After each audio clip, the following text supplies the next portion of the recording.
ஆண்டவராகிய இயேசு கிறிஸ்துவின் நாமத்தினாலே உங்கள் யாவரையும் நான் ஆசீர்வதிக்கிறேன், வாழ்த்துகிறேன்.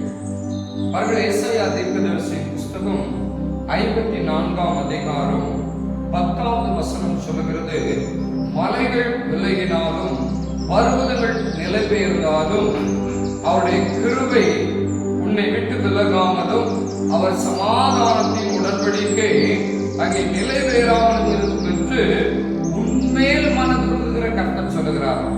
என் மேல யாருமே மனதுருகலையே நினைக்கிறீங்களா? உங்க மேல மனதுருகிற கர்த்தர் சொல்லுகிறார், அவருடைய கிருபை மாறாது.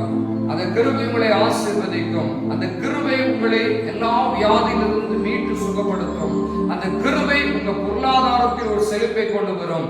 அந்த கிருபை நீ இழந்து போன எல்லாவற்றையும் இரட்டிப்பான நன்மையோடு உனக்கு கொண்டு வரும். இயேசுவின் நாமத்தினாலே உங்களை ஆசீர்வதிக்கிறேன். நீங்கள் ஆசீர்வாதமாயிருங்கள். God bless you. ஆமென், ஆமென். ஆண்டவராகிய இயேசு கிறிஸ்துவின் நாமத்தினாலே உங்கள் யாவரையும் நான் ஆசீர்வதிக்கிறேன், வாழ்த்துகிறேன்.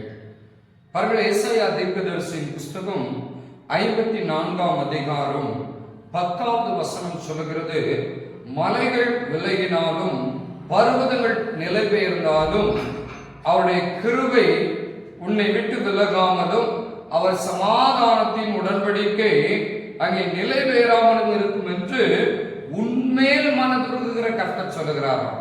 என் மேல யாருமே மனதுருகலையே அப்படின்னு நினைக்கிறீங்களா?